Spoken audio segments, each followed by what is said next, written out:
Hi, I'm Kaylin, and my brother, my own blood, walked into that courtroom like a king. My parents sat behind him, not behind me, like it was all rehearsed, like I was the villain in a play they wrote together. They told the judge I didn't matter, that I was unstable, that I had no right to the legacy our grandfather built. But they didn't know I kept something. Quiet, legal, powerful. And when the man in the black suit walked in, everything they planned collapsed. Before we dive in, tell me, what time is it where you are right now and where are you listening from? Drop a comment below, because what you're about to hear is the story of how I turned their silence into a weapon. And no one saw it coming. The courthouse air was colder than I expected, not because of the temperature, but because of what it meant. That silence, that absence of welcome. You think, even after everything, someone might give you a nod, a half smile, anything. But as I stepped through the doors into the courtroom, clutching the old leather folder I'd almost left in the car, I realized no one even turned around. I walked slower than I needed to. Maybe part of me still hoped. Still thought Mom might glance over, give me that stiff little wave she always did when she didn't want to be seen being warm. But nothing. There they were, my parents and my brother Silas, all in one perfect row like it had been assigned. Mom with her cream blazer and pearls. Dad in a suit he only ever wore to funerals. And Silas. Of course he looked like he belonged there. He always made sure he did. There was an empty seat next to him with a coat draped over it. I guess that seat was for their lawyer. I found a spot 3 rows back, alone. The bench creaked when I sat, but no one turned around. They didn't need to. They already knew I was there. They just didn't care. I set the leather folder beside me and kept my hands in my lap. They were trembling a little, not from fear, from anger held in too long. 2 weeks ago at the funeral, I wasn't asked to speak. I didn't even know the service was happening until the night before. Silas had texted me at 11:47 p.m. Granddad's thing is at 10, if you're coming. That was it. No address, no condolences, just a schedule. And the obituary? My name wasn't even mentioned. The judge entered and everyone rose. I stood too, even though I wanted to keep sitting, to show them I wasn't here for their version of respect. Once seated again, the judge began. We're here to begin probate proceedings concerning the estate of the late Charles Grayson. His voice had the warmth of a DMV announcement. He nodded toward Silas. Mr. Silas Grayson, represented by Mr. Fletcher. The lawyer stood and gave a short, elegant bow of his head. Silas gave a small smile, then leaned forward as if he were the one about to run the show. Ms. Kaylin Grayson, the judge continued, less welcoming now. Present without counsel? I nodded once. My voice wouldn't have added anything. He nodded back, impersonal, like checking off a name on a clipboard, then turned immediately to Fletcher and Silas. I shifted slightly in my seat and looked toward the family row. Mom was adjusting her pearl necklace, twisting it like she always did when something felt awkward. Dad was focused on his cufflinks, like they were more important than anything happening around him. And Silas? Silas leaned just slightly to one side and smirked. It wasn't big, just enough for me to see. Enough to say, you don't belong here. I bit the inside of my cheek until I tasted copper. I wasn't just outnumbered, I was erased before I even walked in. The judge cleared his throat. Before we proceed with Mr. Grayson's opening statement, is there any other party who wishes to address the court? Silas leaned back confidently, already reaching for the stack of documents in front of him. I reached slower. My fingers brushed the back pocket of my jeans, and for a second I hesitated. The letter felt thin, old, like maybe it wouldn't hold up to the air in this room. But then I remembered the way my grandfather's voice trembled when he handed it to me last winter. The way he'd said, "Don't read it yet. Just keep it until you need it." I raised my hand. The judge looked surprised, not bothered. Just surprised that I still had a voice left to use. "I'd like to make a brief statement," I said. Silas sighed audibly. Of course he did. The judge nodded, motioning for me to proceed. I stood. My palms were sweating. I cleared my throat, not because I needed to, but because I couldn't think of another way to fill the silence. My fingers moved behind me, reached into my back pocket, and came out holding the one thing I had left that still smelled like him. It was just a folded letter, slightly crumpled, with the faint scent of pipe tobacco still clinging to it. The kind of letter you'd think twice before reading, because once you did, you couldn't unknow it. I took one step forward. The wood floor of the courtroom creaked beneath my boot. "This is a personal letter," I began, voice calm but edged. "Written by my grandfather to me 3 months before he passed." Fletcher, Silas's lawyer, shifted in his seat, already bracing for interruption. Silas was watching me like a hawk, arms folded like a man trying not to lunge. I unfolded the paper slowly. The creases were so deep, the ink looked faded at the folds. I found the line that mattered and read it clear. "If they ever twist my will into something ugly, remember, it was meant to be equal, not earned, not manipulated." The room didn't gasp, but the silence bent sharply, like someone had just turned down the oxygen. Fletcher shot up from his chair. "Your Honor, we object to this. Unverified personal correspondence has no legal merit in this setting." The judge didn't flinch. He looked at me, then at the letter. "Allow her to continue," he said. "We'll review admissibility afterward. For now, it's context." I nodded, trying not to let my hand tremble. I continued reading, voice steadier now. "You were always the one who asked questions no one wanted to answer. That's not weakness, Kaylin. That's the kind of strength they'll never admit they needed." I didn't read the whole letter. I didn't need to. I folded it quietly and held it in my lap. And then I saw movement from the front row. My mother leaned over to Silas, whispering something sharp. Her hand gripped her purse like it might walk away on its own. Dad kept his eyes on the floor, like a child being scolded in church. His thumb worked a slow circle into the grain of the wooden bench. Silas, though? He didn't blink. He leaned forward, whispered something to Fletcher, who scribbled furiously onto a yellow pad.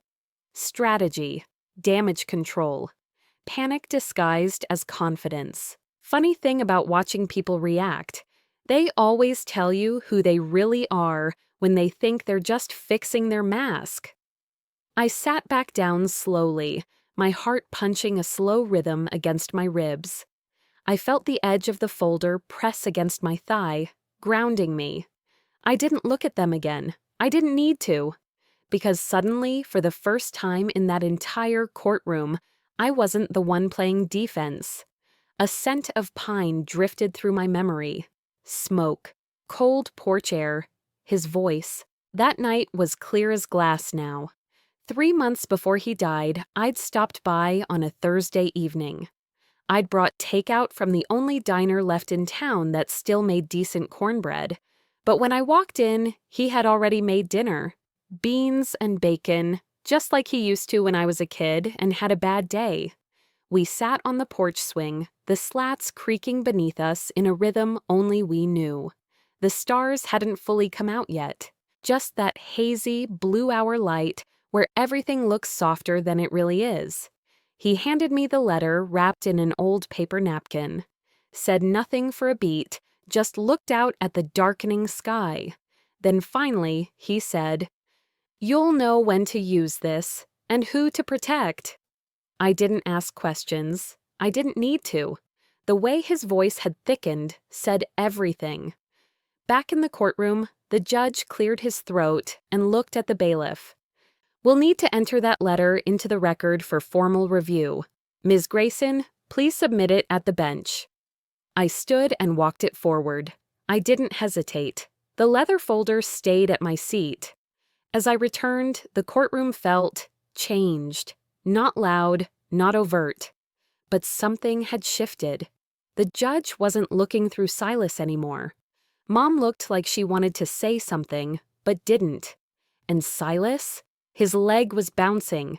The kind of bounce you do when you're trying to act like you've got the upper hand, but your body already knows you lost it. I sat down on the very edge of the bench, still alone, but not invisible anymore. They'd built their row of power and sat behind him like a coronation. But I'd walked in with one thing none of them thought I had: truth. When I let go of the letter, it felt like releasing something that had been holding my breath for years. The paper moved from my hand to the bench, then to the judge, crossing a space that suddenly felt heavier than it should have.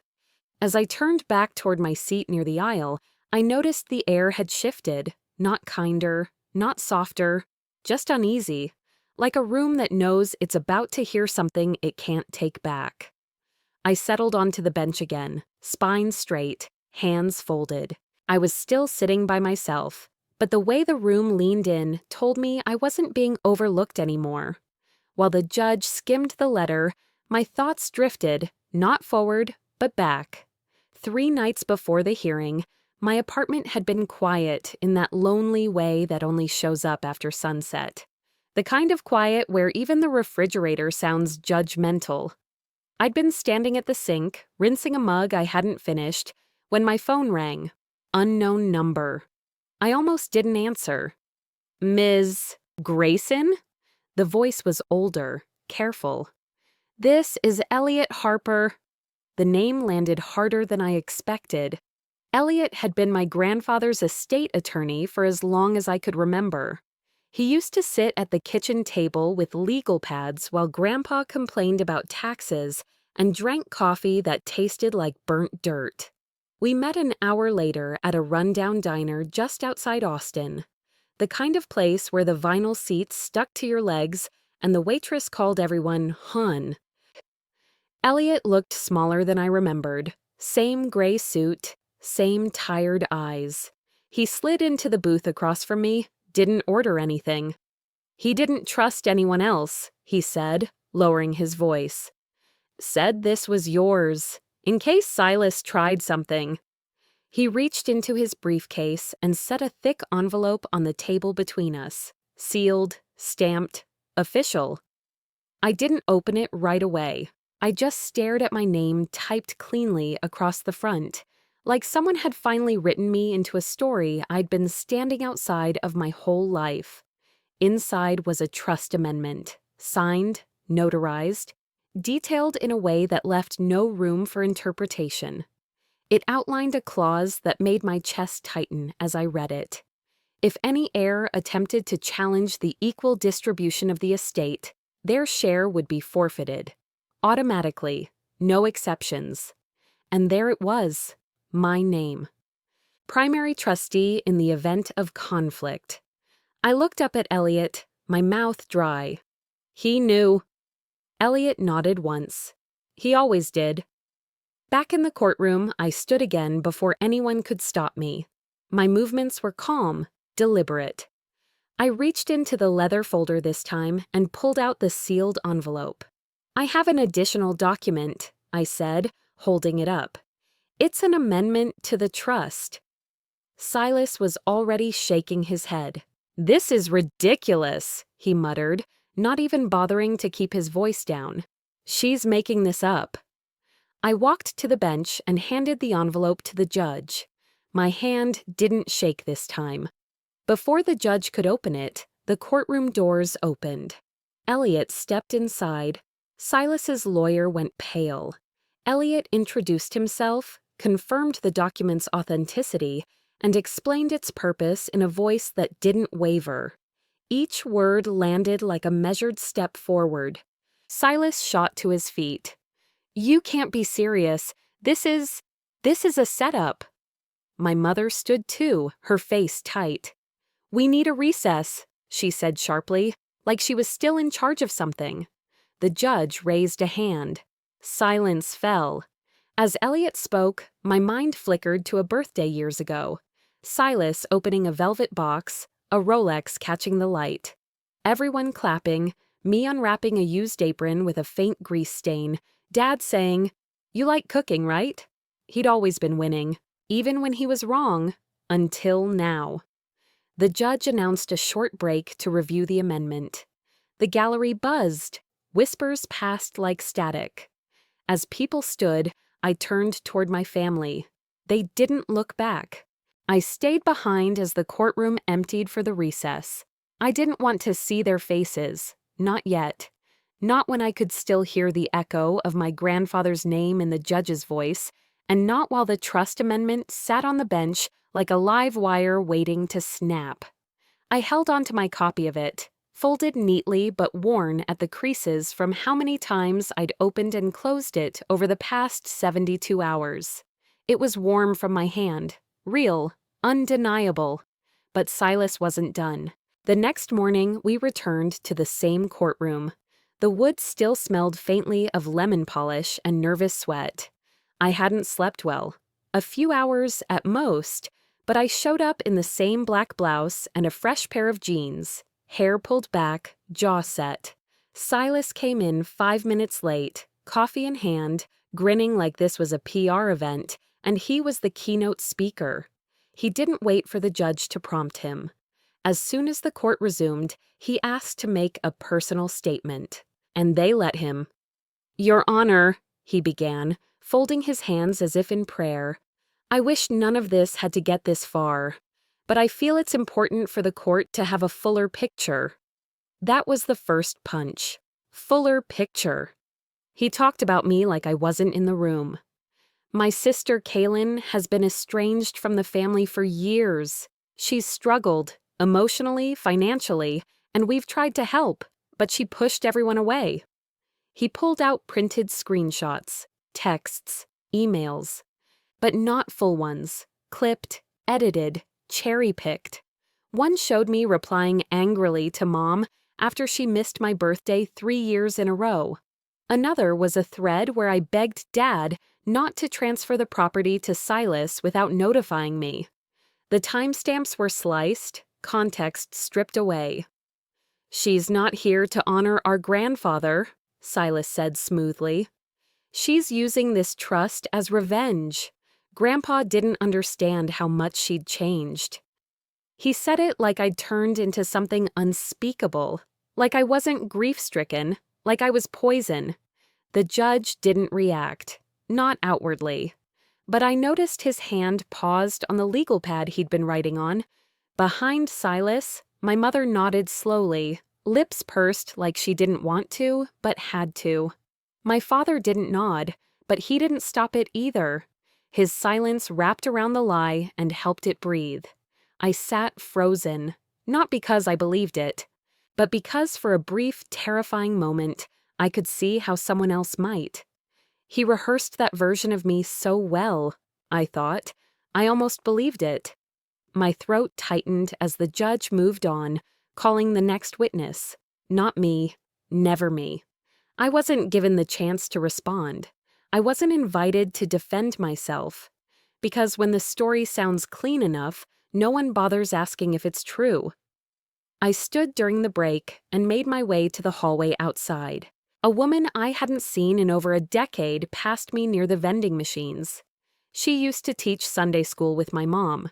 She looked me up and down, leaned in close, and said in a voice meant to sound kind, "I always knew you were a little intense." Then she walked off. I didn't follow her. I didn't say a word.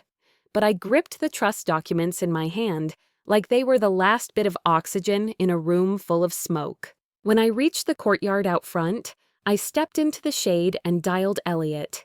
He picked up on the second ring. "I heard what he said," he said, even before I could speak. "I'll make sure the documents hold." My voice was calm now, no tremble. "We need to do this the hard way." After I ended the call with Elliot, I just sat there, on the edge of the couch, phone still in hand, the city pressing through the apartment walls like it wanted to be let in. the hum of distant traffic, a neighbor's TV filtering through paper-thin drywall. Somewhere downstairs, a dog barking into nothing. It was all just noise, but inside me, a quiet I hadn't felt in years. I didn't want to sleep. Sleep meant the next morning would come faster, and the next morning meant facing them again, with their polished lies, their pitiful nods, and their choreographed betrayal. So I did what I usually did when I couldn't breathe. I worked. I got up, poured myself half a cup of coffee, left cold in the pot, and started checking voicemails. Most were junk, confirmations from court, a reminder from the pharmacy, and one wrong number that had the audacity to be chipper. Then came the last message. It didn't have a contact name, just a timestamp. From earlier that day, probably after court. I hit play, expecting silence or maybe a butt dial from some number I didn't recognize. But it wasn't silence. It was her. My mother's voice, not directed at me, not meant for me. Muffled, but clear enough. "She'll show up," she was saying to someone, probably Silas. "But she won't fight. She never does. She's too afraid of upsetting anyone." A pause. Then laughter, light, confident, ugly. "Besides," she added, and I could almost hear the smirk in her voice, "your father and I already signed the other version. Let her cry." I didn't move. The cup in my hand trembled, ceramic tapping once against my teeth, before I set it down hard on the counter. Not sadness, not this time. Clarity, cold, clean, absolute. I pressed rewind, played it again. She didn't sound conflicted. She didn't sound manipulated. She sounded pleased, relieved even. She sounded like someone who had never expected to be caught. I reached for the nearest pen and started scribbling notes as I listened a fourth time, catching the faint echo of a television in the background, the clink of a spoon against glass. The casualness of it made it worse. They weren't plotting in shadows. They were just being who they were when they thought no one was listening. But someone was. And I'd been listening my whole life. I opened the hallway closet and pulled out a box I hadn't touched in years. It was dusty, the cardboard soft at the corners, but I knew what was inside. Receipts, emails, letters, old legal pads with Grandpa's handwriting, slanted, looping, always in blue ink. I sat cross-legged on the living room floor and started sorting. There was the note he left me after I helped him clean the garage the summer I turned 20. "You've got the head for this," he'd written. "Don't let anyone tell you different." There was the email Silas sent me when I refused to sign the refinancing forms on the lake house, the subject line in all caps, "Why are you being difficult?" There was the canceled check, $20,000, made out to Silas the week after Grandpa's first hospital visit. And there, near the bottom, was the birthday card from 2 years ago, the one they never gave me. Grandpa had left it in the drawer of his old desk, tucked behind a book of stamps. "Always equal," he wrote. "That's the only way families survive." I scanned the voicemail transcript line by line and printed it. Time-stamped, unedited. Then I emailed it to Elliot. I didn't include a message, just the file. I didn't need to explain. While the printer whirred, I stood in the dark and looked around the apartment. The same cheap blinds I'd always meant to replace. The coffee ring on the kitchen table. The dead fern in the corner I kept watering anyway. Nothing about this place looked like victory. But for the first time in a long time, it felt like something had shifted. Not in the air, in me. I wasn't here to be tolerated. I wasn't here to be pitied. And I wasn't going to be quiet so they could stay comfortable. Flashbacks started slipping in, not as memories, more like bruises that suddenly ached when touched. I saw myself at 16, standing just outside the dining room, hearing my mother tell a neighbor, "Kaylin's the sweet one. Not built for real business, but she means well." I'd smiled at the time, Back then, I didn't know it was a dismissal. Now I did. Maybe I was quiet because I trusted too long. That ends now. I stayed up the rest of the night organizing everything. I made 3 folders, one for the judge, one for Elliot, and one for me. I slept for 2 hours, woke up before the sun. I didn't change clothes, didn't do my hair. I showed up to court in the same jeans, same blouse, same boots I wore the day before. But I wasn't the same. I stepped into the courthouse lobby before the elevators even started running. The halls were quiet, janitorial carts lined against the walls, the scent of lemon floor polish still lingering from the early shift. I liked that hour, when no one had arrived yet, when silence wasn't about judgment, but space. Upstairs, I entered the courtroom alone, same clothes, same boots. But I carried something new in my pocket, a fire I hadn't felt in years. Not the kind that burns out of control, the kind that glows low and steady, refusing to go out. I found my seat, far from the family bench, and set my phone face down on the table. The red light blinked once, then held, recording. It was a public session, and I had the right. I wanted proof, not just of what they said, but how they said it, how they lied with straight backs and Sunday smiles. The room filled slowly. Silas walked in like he owned the oxygen. He adjusted his jacket twice, ran a hand through his hair, and glanced my way with that same tight smirk, the one I used to mistake for charm. The judge entered. We stood, sat. The ritual meant to ground us in order, though nothing about this process had felt orderly to me. Silas was called first, again. He rose with the ease of someone who'd practiced in the mirror. "Your Honor," he began, his voice slicker than it had been the day before. "I'd like to add context regarding my role in maintaining the estate." He opened a folder and began reading. Notes about expenses he'd covered, appointments he'd made on Grandpa's behalf, all framed to paint himself as the devoted grandson. He paused at all the right places, made eye contact with the judge, and avoided using my name entirely. Not once. He talked around me, like I was a mistake in the paperwork. Then came my turn. I didn't clear my throat. I didn't shift in my seat. I just stood, walked to the front, and laid 2 folders on the table.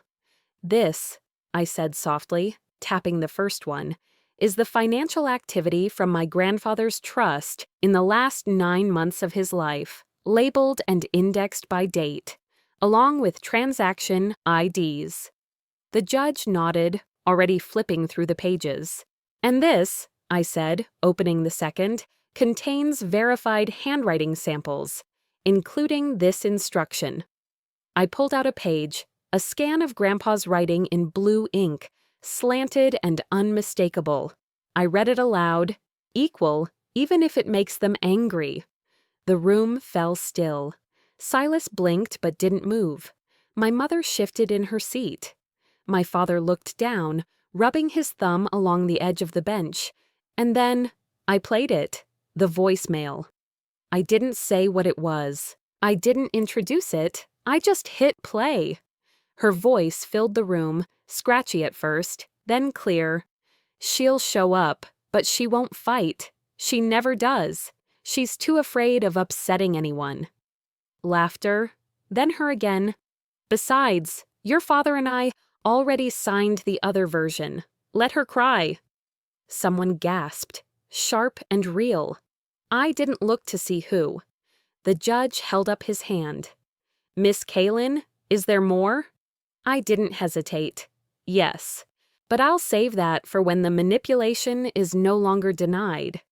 He studied me for a second too long, then nodded. "Understood." I turned, returned to my seat, and this time I didn't look down. I watched them, all of them. Silas shifted in his chair and tugged at his tie. My mother crossed her arms. My father whispered something I didn't catch. For the first time, they didn't look like a united front. They looked rattled. Court recessed for the day shortly after. As I stepped outside into the sunlight, warm against my skin, a woman in a navy blazer caught up to me. She looked familiar. Turned out she was a reporter, Dallas Herald. "There's talk of contesting the will," she said gently, pen in hand. "Are you planning to go public?" I looked her in the eye and smiled just enough. "Only if they keep pretending." She nodded once, scribbled something, and stepped back. I walked to the car slowly, my folder pressed tight to my chest. I didn't head home right away. I drove past the diner Grandpa used to take me to, circled the block, then pulled into a quiet lot and made one more call. The voice on the other end answered after the first ring. "It's me," I said, a pause. I figured it was. "I need your help," I said. "It's time. Are you still willing to testify?" Silence stretched. Then came the answer. "You give the word," they said. "I'll be there." I ended the call and sat still, letting the quiet settle in around me. The hum of the fridge was the only sound in the apartment. I didn't move for a while. I didn't need to. Some moments didn't call for more noise, just certainty. The next afternoon, the courtroom buzzed with a different kind of tension. Not the usual hush of procedure. This was thicker, like a storm building just beyond the walls. People were seated. Silas whispered something to his lawyer. My mother sat with her hands folded so tightly, her knuckles looked bone white. My father hadn't said a word all morning. When the judge called the session to order, I stood slowly. "Your Honor," I said, voice clear. "With the court's permission, I'd like to call one more witness." A few heads turned. The judge glanced down at his notes, then nodded once. "Proceed." I looked at the bailiff. "He's waiting outside." The double doors at the back creaked open, and there he was, Marshall. His shoulders weren't as straight as they once were. His hair was more salt than pepper now, his gait slower, deliberate. But his presence filled that room like gravity. The air changed when he entered. Silas muttered under his breath, "Are you kidding me?" I didn't respond. I didn't have to. Marshall took the stand, swore in, sat. The judge asked the formalities. Name, occupation. "I'm Marshall James," he said, voice steady. "I was Mr. Frederick Lowry's full-time caregiver for the last 8 years of his life." Silas leaned back in his chair and crossed his arms. Marshall continued. "I was with him during his strokes, his recovery, his good days and bad. I managed his meds, his meals, his calendar, and I was present for most of the conversations he had in that house, including those about his estate." The courtroom was silent. The judge asked, "And did Mr. Lowry discuss his intentions with you directly?" "Yes," Marshall said without hesitation, "repeatedly." He looked right at me. "He said it needed to be fair, that the assets weren't about earning or deserving. That family didn't mean leverage. It meant balance." He turned toward the judge. He was very clear. He feared what would happen if he wasn't. Silas shifted uncomfortably. Marshall went on, "And I can tell you, the new version of the will that cuts out Miss Kalin here, he never spoke of that. In fact, he warned me that someone might try to rewrite things after he was gone. He left notes. He told me who he trusted." Silas leaned forward suddenly, snapping, "He was just a nurse. He doesn't know anything about legal documents." I turned to the judge. With respect, he wasn't a nurse. He was a witness. Something none of them thought they'd need. My father stood abruptly. His chair scraped the floor. Without a word, he walked out. My mother didn't follow. She sat frozen, her hands trembling in her lap. She looked down, not at me, not at the judge, just down. Silas's lawyer tried to speak, but the judge raised a hand. "I've heard enough for now," he said. "This testimony will be considered in the formal review of the updated trust documents." He paused, eyes sweeping the room. This court will reconvene for a ruling once all supplementary material is verified. Until then, I advise counsel on both sides to prepare for discovery." And just like that, the session was dismissed. People stood slowly, some whispered, others glanced toward me, unsure of what they'd just witnessed, or what it meant for the family they thought they knew. I remained seated for a moment. Let the weight of it all wash over me without knocking me off my feet. I had waited my whole life to speak without being dismissed, and now, for the first time, someone had listened. Marshall stepped down from the witness stand and walked toward me. I rose to meet him halfway. We didn't hug, we didn't say much at all. He just nodded once and said, "He'd be proud of you, kid." I exhaled, the kind of breath that comes from somewhere deep, where grief and truth live tangled together. As we exited the building side by side, I saw my mother standing just beyond the steps. She didn't look angry. She looked hollow. "You brought him into this?" she asked. "No," I said. "You left him out of it." She blinked. Her mouth opened, then closed. "You think this is justice?" she snapped. I didn't raise my voice. "I think it's memory, and it doesn't belong to just you." The air in the courtroom was still, like the whole room was holding its breath. The kind of stillness that doesn't feel peaceful, but like something's about to break. The judge adjusted his glasses and scanned the docket. "Before we proceed to closing statements," he said, "are there any final submissions?" I stood. I didn't clear my throat. I didn't hesitate. "Yes, Your Honor, there is one more." A slight murmur moved through the courtroom. I didn't turn toward it. I just held my ground and nodded gently toward the back doors. They opened. He stepped in, wearing the same black suit I'd seen him wear to my grandfather's funeral. Same calm face, same measured steps.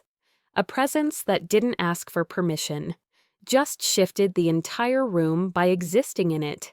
Elliot. In his hand was a sealed envelope. Thick, official. The kind with brass corners and weight to it. The words printed in all caps across the front read, "Supplemental Trust Clause, Activation Conditions." He didn't rush.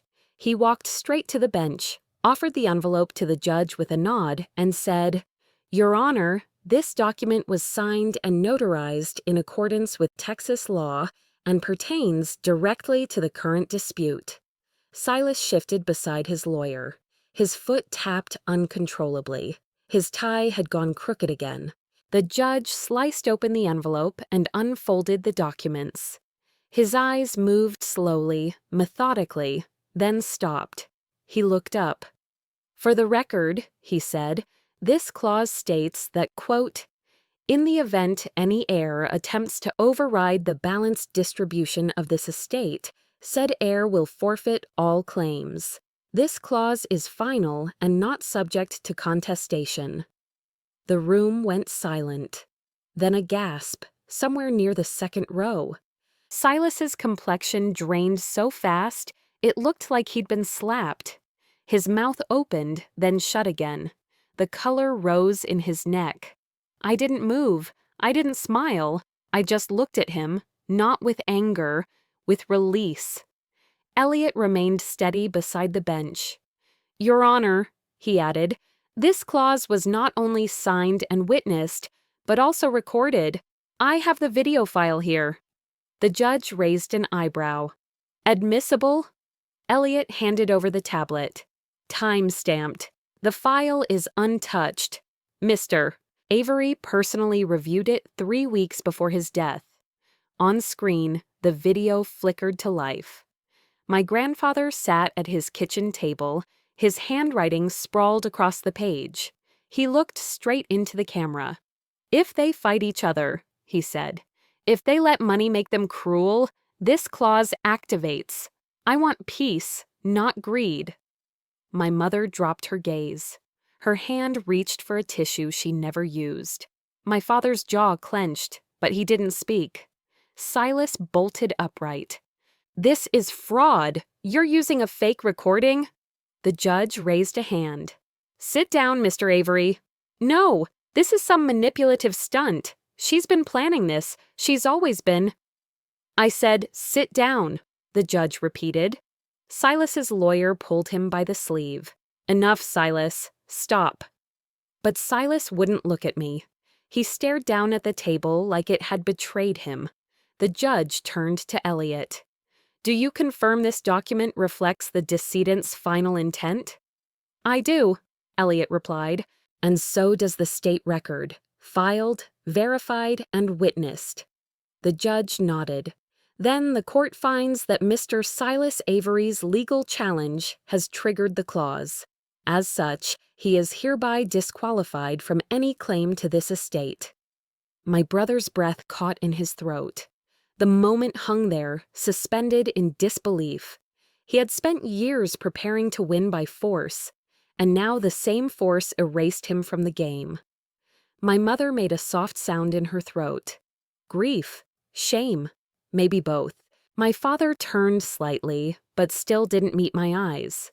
For the first time, I didn't care, because it wasn't about being accepted anymore. It wasn't even about being right. It was about finally being free of the silence, free of the way they edited me out of the story. Flashbulbs popped as I stepped out into the hallway. A few reporters stood clustered near the wall, their phones already pointed. A young woman with a Dallas Herald badge stepped forward. Ms.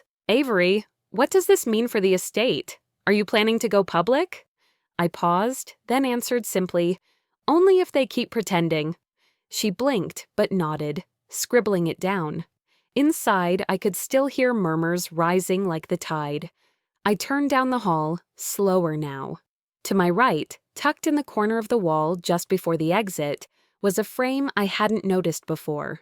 It was a painting, soft, worn oil strokes. A quiet winter field with a single child's figure standing in the snow, red coat, chin up, eyes steady. I knew that painting. He painted it the year I turned 11, the year they forgot to bring me to the cabin for Christmas, the year he came back early and said, let's have our own holiday right here. At the bottom corner, in barely visible script, he had signed it. To remember. I stared at it now. He'd found a way to put me on that wall without asking them. I wasn't erased. Not really. By the time I left the courthouse that evening, the sun was already dipping low over the Texas horizon. The light touched the tops of the trees like a whisper. I drove alone, past the edges of town, down the winding roads I hadn't taken in years, toward a house that once felt like a place borrowed from someone else's life. 1 week later, it was mine. I stood at the front steps of my grandfather's old home, key in hand, the morning air still cool on my face. Dew clung to the porch railing, and birds argued gently in the oak tree out back. I stepped inside. The place smelled like cedar, dust, and something faintly sweet, like memory. Boxes lined the hallway, unopened. Some were mine, some hadn't moved in decades. I didn't rush.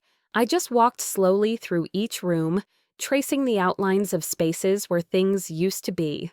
The house wasn't grand, but it was honest. The floors creaked in the same places. The windows still stuck when you tried to open them too fast. In the den, I stood by the old fireplace, resting my hand against the stone. And just above it, the hook where the portrait used to hang. I hadn't rehung it yet. I wasn't ready. Not because I didn't want to see it, but because I wanted to do it on my terms. Not as a daughter trying to prove her place, just as Kaylin. I spent most of that morning unpacking the easy boxes. Books, sweaters, kitchen things. By midday, Elliot arrived. He knocked once, then let himself in the way he always had. It's done, he said, holding out the final file with the embossed seal. All assets transferred. Title cleared. You own it outright. I took the folder and flipped through the first page. That's it? That's it. He paused before speaking again. You know, we could press charges. You'd have grounds, fraud, emotional duress, hell, even defamation. I closed the folder and set it on the table beside me. I could, I said. But what would it fix? Elliot studied me for a long moment, then nodded once. He understood. Some battles weren't worth the residue they left behind. After he left, I made myself a cup of coffee and sat out on the porch swing. The same one where Grandpa once handed me that letter. The same one we fixed together after a storm blew it crooked. You don't always need to replace something just because it's off, he'd said. Sometimes you just need to realign it. The swing creaked beneath me but held. Later that evening, I checked my phone. No calls from my mother, no messages, except one, from my father. I hope this makes you feel proud. That was all he wrote, no punctuation, no warmth. I stared at it for a moment, then typed my response slowly, deliberately. It doesn't, but it makes me free. And that was the difference. I didn't need them to admit they were wrong. I just needed to stop carrying their silence like it was mine to bear. In the guest bedroom, tucked in the bottom drawer of a cedar chest, I found the old portrait again. The one Grandpa painted when I was a child, red coat and all. It was still wrapped in brown paper, still safe. I brought it to the living room and hung it back over the fireplace. Not for them, for me. By late afternoon, a knock came at the side door. I opened it to find Mrs. Caldwell from the neighboring farm, holding a pie wrapped in a tea towel. "Pecan," she smiled. "Figured you could use some sweetness today." "Thank you," I said, genuinely touched. She peered past me into the house. "It's good to have one of the Grayson kids back. You were always the quiet one, weren't you?" I thought about that for a second, then smiled. "Not anymore." She chuckled, handed me the pie, and patted my arm. "Well, quiet or not, you belong here." After she left, I walked to the kitchen, set the pie on the counter, and opened one last box marked Kaylin Childhood. Inside were a few drawings, a music box, and folded on top, the apron I used to wear when I cooked with Grandpa. Pale blue, a little faded, but clean. I ran my fingers across the fabric, then folded it neatly and placed it in the drawer beside the stove. Not hidden, not forgotten. Just home again. Sometimes justice doesn't roar, it whispers. And sometimes it's a girl with a letter who finally read it out loud.